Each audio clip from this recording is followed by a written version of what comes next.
Ni kweli kabisa. Cha kwanza ni eneo zima, eneo la kiufundi, eneo la mbinu, ndio eneo ambalo limeweza kuamua mechi ya jana, kwa sababu cha kwanza kwenye aina ya mpango wa mechi, umeelewa? Tunasema mpango wa mechi nikiwa na maana ipi? System ya uchezaji ya timu na timu Yanga pamoja na Simba, the way ambavyo wameingia kwenye mchezo. Simba wao wameingia na viungo wengi kwenye timu, yaani hawajaingia tofauti sana na mchezo uliopita uliowakutanisha wenyewe kwa wenyewe, dabi ile ya kwanza ambayo ilichezwa pale pale Amani, ambayo iliisha kwa sare ya bila. Simba waliingia bila mshambuliaji asilia, waliingia na force number 9, na mchezo wa jana pia wamekuja vile vile. Na Young Africa mchezo uliopita na wao waliingia na mshambuliaji kama kawaida, na jana wameingia vile vile. Sasa utofauti uliko wapi? Utofauti ni katika eneo zima la umiliki wa mpira wa mchezo. Simba kwa kujaza kwao viungo wengi kwenye timu walikuwa na hiyo advantage ya kumiliki sana mpira kuliko Young Africa ambao walikuwa wao wana viungo asilia wachache. Walikuwa wanamtumia pembeni Okello, pembeni Zengeli, pembeni Pacome, alafu Okello kama namba 10. Lakini ukimwangalia Pacome, ukimwangalia Max, ukimwangalia Okello, ni aina ya viungo ambao wengi wao wanapenda kuombea mipira pembeni ya kiwanja, yaani hawapendi kuja katikati ya kiwanja. Sasa Simba aina ya viungo wao Ansetula, Clatous Chota Chama, Eli Mpanzu, sijui ukimwangalia Libasa, ni watu ambao wanapenda kuombea mipira ndani katikati ya kiwanja. Kwa hiyo walikuwa zimekutana timu mbili tofauti ambazo Young Africa wao wanapenda ku-stretch uwanja, kucheza kwa mapana. Simba wanapenda kuufinya, wanacheza wanaufanya uwanja unakuwa mdogo. Sasa Simba walifanikiwa kwa sababu wao walikuwa wanajaa zaidi katikati ya kiwanja. Kwa hiyo ilikuwa inawapa shida sana Yanga kwenye kumiliki, kwenye kuposesi mpira. Na ndio maana kama uliangalia kipindi ambacho Young Africa walionekana na wao kucheza ni kipindi ambacho aliumia Ansetula, akaingia Selemani Mwalimu, ambao pia Simba pia wakawa na wao wamepunguza kiungo mmoja, wameingiza mshambuliaji pale. Timu nafikiri na wao Simba timu yao ikawa wazi. Kwa hiyo pale ndo mpishano ulipotokea, Simba wanakuja, Yanga wanakuja.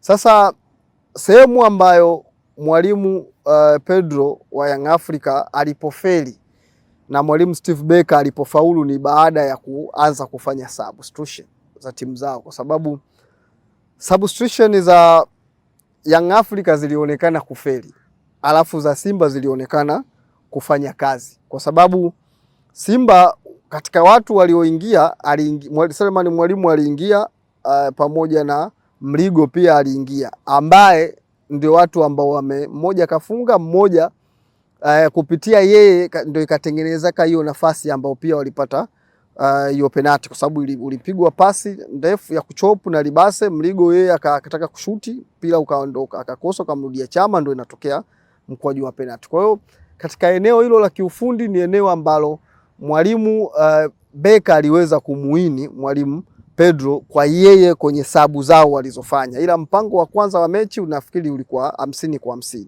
sababu tuliona kuna wakati ilikuwa mashambulizi ya kupishana, lakini Steve Barker utamsifia kwa sababu ya kuweza kuwa maintain Young Africa, kwa sababu kabla ya mchezo unajua watu wengi walikuwa wamewapa sana nafasi Young Africa, na kile kilichoenda kutokea ndani ya pitch nafikiri kilikuwa tofauti sana na watu wengi ambacho walichokifikiria. Sasa katika eneo hilo huwezi kuacha kumpa sifa mwalimu.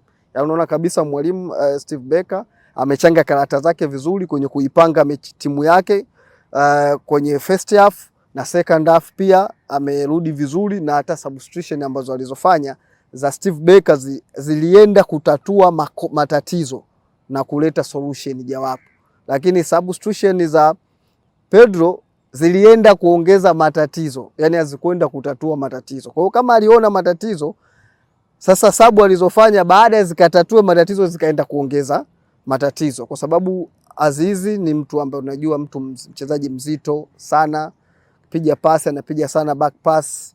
Ukimwangalia mtu kama Edmund ndio mtu ambaye pia alienda kusababisha hiyo penalti tunasema ambayo imezaa goli. Ukimwangalia Duke Abuya ameingia, lakini hakuonekana Duke Abuya yule ambaye watu wengi tunamfahamu. Inawezekana hata yeye yani hakuwa amejiandaa kisaikolojia kwa ule mchezo kuanzia benchi. Unajua kuna mchezaji kila siku anacheza na uhakika wa kucheza, anajua kabisa mimi kesho naenda kwenye dabi, naenda kucheza. Yani anajua kabisa mimi nipo nacheza. Alafu unakuja kumsurprise na benchi, umeelewa? Kwa hiyo yule unaanza kumharibu kisaikolojia tangu wakati upo katika benchi. Kwa hiyo ukimpa nafasi ya kwenda kucheza, anakuwa tayari kama ameshanyongonyea. Kwa hiyo hata Duke pia sikuona kitu chake bora ambacho ameweza kukifanya. Kwangu mimi eneo hilo ndo eneo ambalo pia mwalimu Pedro alilifanya akaenda kuiua kabisa mechi yake hapo kwenye substitution. Alafu sikuelewa kwa nini aliwatoa hao akina Pacome, aliwatoa akina Yao Kwasi, aliweza kumtoa nani huyu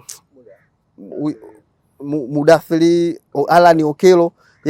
Yani aliwatoa watu ambao unaona hii sasa si ndo Yanga yenyewe. Kwa nini anaenda kuua timu? Kwa sababu siku zote unajua inawezekana Simba na wao walikuwa wanacheza wanawashambulia Yanga, ila na wao walikuwa wanacheza kwa uoga vile vile, huku wanakuwa na nidhamu. Wanajua kuna Alan Okello, kuna mtu kama Mudathiri, kuna mtu kama Pacome Zouzoua. Hawa watu wakipata tukiwaachia tu wanatuumiza, wanatufunga.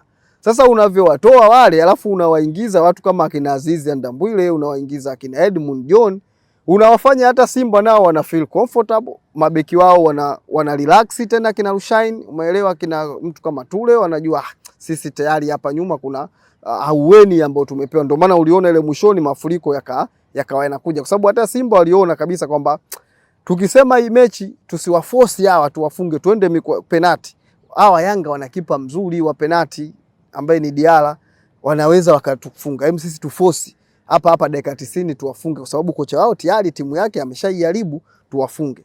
Na hata kama unawezekana basi ukasema okay, pengine wangekuwepo, labda walichoka na nini, kwa sababu kwa zile dakika 30 kwa akili ya kawaida tu zilikuwa zikiisha zinaenda kwenye mikwaju wa penalti. Sasa haiwezekani mwalimu, unaona kabisa Alan Okello ni mzuri kwenye penalti, Pacome mzuri kwenye penalti, mtu kama Mudathiri atakupigia penalti nzuri. Sasa unawaingiza akina Azizi Ndambwile, akina Edmund John, yani hata ingetokea sasa ndo wameenda mikwaju wa penalti na kuaje, kwa sababu wale akina Okello ndo penalti zenyewe zile unaona. Yani kwa hiyo kwa mpaka muda ule alivyofanya substitution, Pedro alikuwa amejiua mwenyewe na alikuwa ameshaiua Young Africa kwa sehemu nyingi sana. Hata ingeenda hiyo mikwaju wa penalti tunaosema, okay, Diala angedaka, lakini mfungaji sasa nani? Ikiwa wapiga penalti wote mwalimu umewatoa, kwa sababu pale walimu wengi muda ule ndo unatakiwa waache wapiga penalti, ujue kabisa ile penalti. Sasa sikuelewa nini ambacho alikuwa amekimaanisha mwalimu Pedro, na hapa